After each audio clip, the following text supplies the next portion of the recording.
Xander D says, as an Ohio State fan, I'm not sure I'd rather see our offense first and try to score the defense and see how they have improved. That's another interesting thing as well,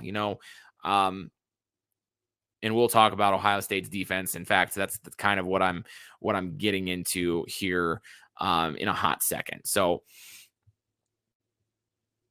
okay. All right. So again, Notre Dame. Okay, how do they win this game? How do they keep it close? Because I think, if you're a Notre Dame fan and you're kind of sitting here thinking that Notre Dame is going to come on out here and dominate start to finish, that's obviously that's not what's going to happen. Notre Dame's not going to win this game by dominating. I would be shocked if there was a situation where Notre Dame comes out, scores, Ohio State doesn't score, and Notre Dame comes back out and it really goes up 2 scores early. I just don't see that from this particular group. I think there's going to be a feeling out period. And Notre Dame fan is, I got to be careful as I say this because Notre Dame fans don't want that. Okay. But I just really think that Notre Dame is going to take more of a sort of conservative approach. Nothing sexy, I guess you could kind of say, on either side of the football. And they're going to try to really out fundamental Ohio State, force Ohio State into, long drives and, trying to, play from behind a little bit and really make this a slugfest that comes down to the fourth quarter.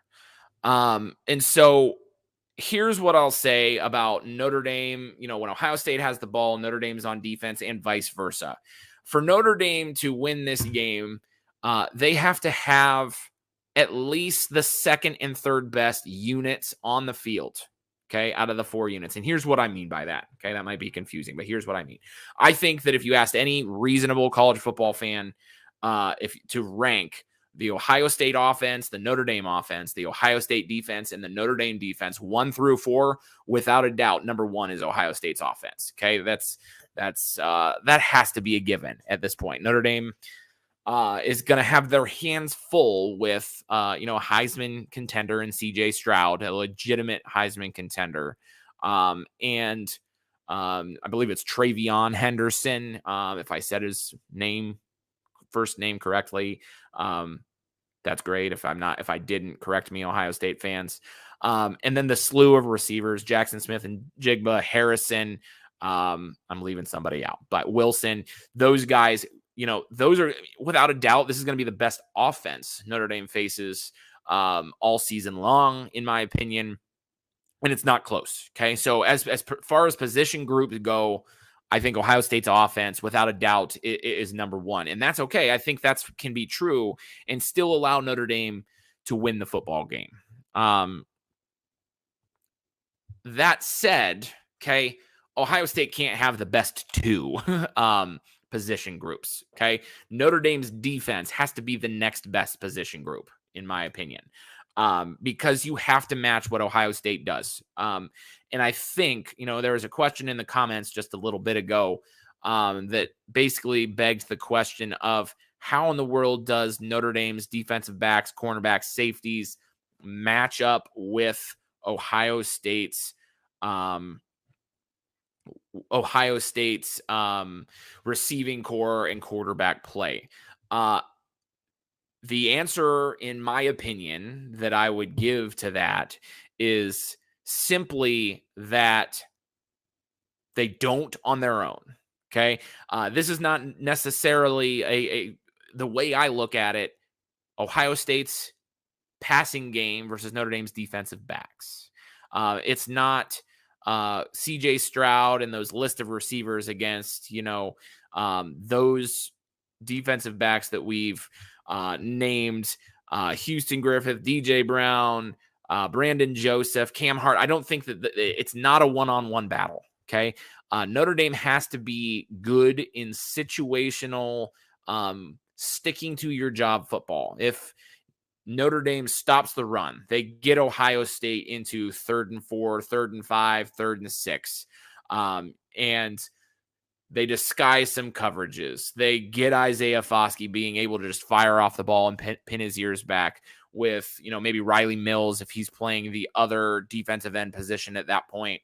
If it's, Justin Adamaloa off the edge, it'll be interesting, an underrated portion of this game, an underrated thing that I mean, that Notre Dame fans want to see, that I think that not a lot of people outside of Notre Dame circles are talking about, is what does Notre Dame do in sub packages? How do they get pressure on CJ Stroud? Well, first of all, the only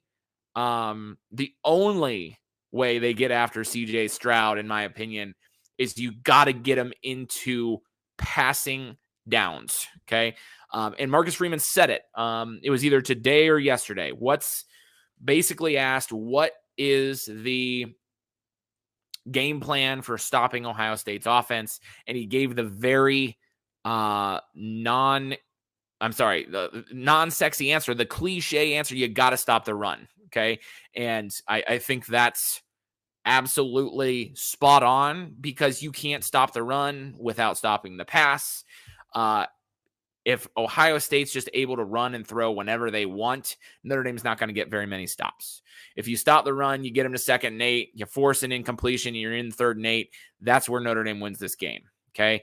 Or they run it twice, stop an option for 4 yards, you stop a dive for 2 yards, and you get into 3rd and 4th and 3rd down and 4, I guess I should say. That's how Notre Dame wins this game, is by getting into those situations and playing bend but don't break football and being good in situational. This is what Ohio State's doing. You know what Ohio State's doing. Defend it. That's how Notre Dame wins the game.